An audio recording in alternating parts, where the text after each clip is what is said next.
And at 13 to 8, time to say a very good morning to the Mayor of Dubbo Regional Council, as we do this time every Friday, Matthew Dickerson. Hello. And a very good morning to you too, Ian. Good to see you again. Lovely to be seen by you, yes. Now, we'll mention first a big night tonight in Dubbo, the Rhino Awards, all the business awards in town tonight. Well, no doubt see you there. Absolutely. I think it is one of those events that's fantastic for Dubbo. Also demonstrates what a great chamber we've got. The Dubbo Business Chamber is a fantastic chamber and is actually held up, these awards are held up amongst all chambers. In fact, they won an award for it several years ago for an award ceremony amongst all the chambers. And our chamber is actually held up in very high regard amongst all the chambers across the state. So it is a great thing. But for those businesses, we have got a lot of exceptional businesses.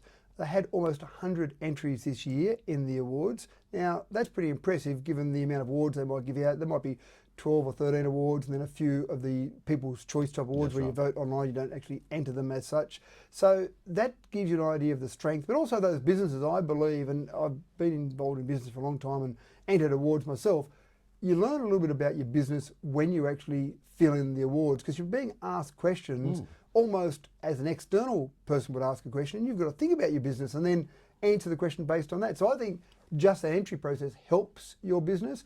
Obviously, if you get to be a finalist, you feel like, well, we're doing something right, you win one of those awards, that's fantastic. Again, it's great morale boost for your staff, but also says to the wider community, this is a really good business. So a great ceremony, lots of great businesses there, and for many of those businesses, it's a great opportunity to reward their staff by going along, having a night out, relaxing, hopefully being able to get up to work on Saturday morning if they're a business that opens on Saturdays. Dubbo's got a strong and resilient business community, hasn't it? And it has been absolutely tested over the last few years with COVID, and lots of great different ways that people approached the COVID scenario. So again, that's where people have got to think a bit differently, think outside the square, think about a different approach, and I think our businesses did that really well. So looking forward to tonight. It always is an exciting night and always good to catch up with lots of business people. Sometimes you don't have much time to chat to people while you're going about your day, but it's a good chance to talk to lots of people there tonight. Now, talking about Dubbo and promotion of Dubbo, the new Dubbo Region Visitor Guide has been launched. Has been officially launched. It was actually a really good event, a really positive event. A few things there that I want to mention, and the first thing is that we had 107 different partners that are paying for this. So this is cost neutral to council. It's an expensive process because we print 150,000 of these visitor guides. They're distributed over more than 160 visitor information centres across the Eastern Seaboard, Queensland, New South Wales, Victoria and ACT. So that's an expensive process in itself, but then there's the marketing associated with all of that as well. So those 107 partners, all those businesses that are in there, those businesses you'll see in that visitor guide, they're paying for all of that. So, which seems fair and reasonable, but it's great to see that contribution. Now, our visitor economy is incredibly important. 1.259 million visitors we had last year, $380 million injected into the economy. So again, big numbers from all of that. And obviously this is the idea here to help all of this industry continue on. We want to see it continue on. I think we're recovering very well from COVID. And if you look at the last year, some of the data from the last year, and we are comparing it to the previous year where some of that was COVID impacted, but still there are some areas that haven't really recovered from COVID. This area has. So we had a 104% increase in day trippers over the last year. So this is year on year. We had a 54% increase in overnight visitors, a 30% increase in the actual expenditure. And the number that I've been working on ever since I first became mayor for Dubbo City Council back in 2011, I'm pleased to see it's going up. But this is the real area, I think, for opportunity here. We can grow all of those numbers, but the average night's stay in Dubbo at the moment is 2.2. Now, when I first got onto council, it was around 1.4, first became mayor, sorry, 1.4, 1.5, around there. So that's been slowly increasing, and that's a reflection on the better offering that we've got now in our tourism offering. So 2.2 is fantastic.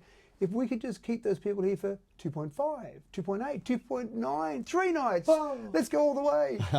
That then would make a big difference to the amount of money that's injected into our economy. So that was a really positive event. Thank you to all those businesses that are supporting that, because everyone in Dubbo, all the businesses, all the economy benefits out of all this, but you need someone to support that process. So great event, and really good support there. That's available in print at the Dubbo and Wellington Visitor Information Centres and online at dubbo.com.au. So, Correct. And one more thing there, we are actually delivering that guide to every household in Dubbo and Really? Wellington. So every ratepayer, you'll get a copy of that guide. Now, the important part about that is the visiting friends and relatives, the VFR market, is incredibly important.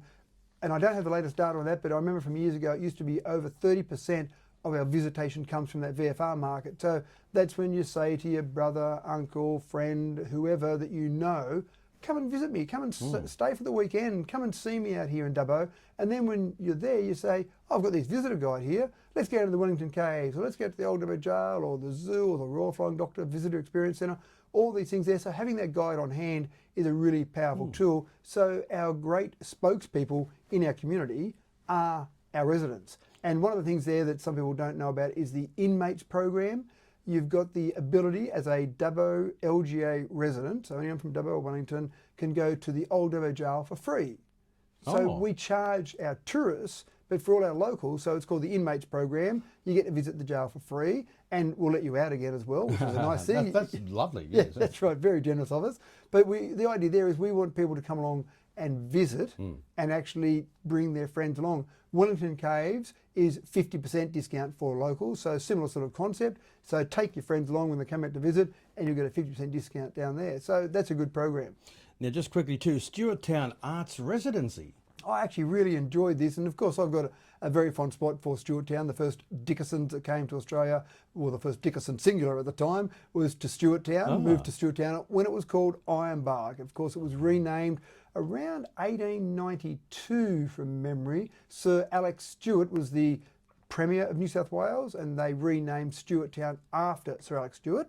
So you've got a quizzitive look on your face there. On this day earlier, Wongarbin was proclaimed a village on this day in 1888, and it was originally called Murrumbidgee. It had that name for 20 years. Right, there you Yeah, go. so So I didn't know that one. They changed their yeah, names. I didn't know that one about Wongarbin. So in Stuarttown, again, the first Dickerson was about 1849. They came to Australia, and then there are, and it doesn't sound fantastically exciting, but when we would drive to Sydney and go the back way to Sydney, we'd stop at the Stuarttown Cemetery for my kids to get out and go and find some Dickerson headstones through the Stuarttown Cemetery. I know it doesn't sound like a lot of fun, but a bit of family history there. But they've got a lovely old building built around 1880 that wasn't used over past years, but the Stuarttown Advancement Association, and Stuarttown's got two associations that are progressing Stuarttown for a small community, very committed, very focused to really pushing Stuarttown forward. So the Stuarttown Advancement Association, Tom Williamson is the gentleman I deal with there, and Arana Arts got together and said, we want to do some arts residencies.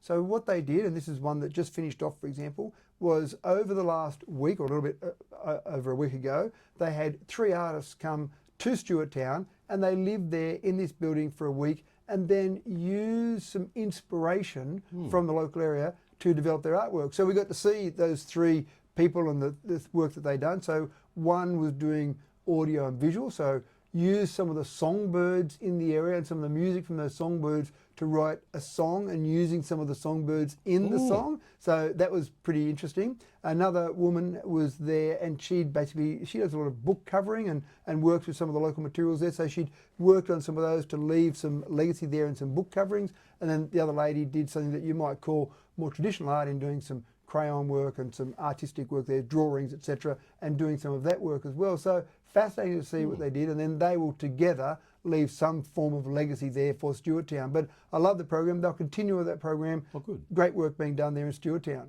Last night, a workshop was held looking at the financial sustainability of council. Yeah, that's right. Now, how long have we got there? I've only got a couple of minutes This to is go. going to seem like a dump and run, I think. But it's a big picture. We are talking about the future ongoing sustainability of council. Now, this is sustainability in a whole range of areas, but we need to focus on financial. The scary part about this is it may involve a special rate variation. Now, in all my time on council, 2004 I was first elected, I've never been involved in anything but one special rate variation, which was to build our theatre. We had a 2.5% rate increase for 2 consecutive years. Now, that is going back a long time, so I hope that's right, but that's approximately as I remember it, to build the theatre. And that was a big discussion with the community, and the community could see that their rates would go up by a little bit, and we'd get a theatre out of that. And so that was the focus of the discussion. This is a little bit different. This is really about making sure we've got all of our assets maintained to the correct standard. And the simplest example I can give you to demonstrate this is Barden Park Athletics Facility. We got lots of money from federal and state. Back in 2014, we built that. Fantastic. We knew when we built that, we'd need to redo the track, resurface the track about every 10 to 12 years, depending on its usage. We knew that'd be about $1 million next time with some CPI in there. So at the moment, it's ready to be renewed. Now, we were lucky enough to get a grant for that from the state government, but generally, you need to be putting that money away. So we've got reserves at the moment. They're internally and externally restricted reserves, but we're draining down our unrestricted assets. So we need to make sure we've got that long-term financial sustainability. We'll talk much more about this as we keep developing this program. I was going to say, I'm sure we will hear much more about this, Matthew. As always, thank you so much for joining us on 2 to You this morning. My pleasure, Anne. Thank you. 2 to You coming up to 2 to 8, news at 8 for you.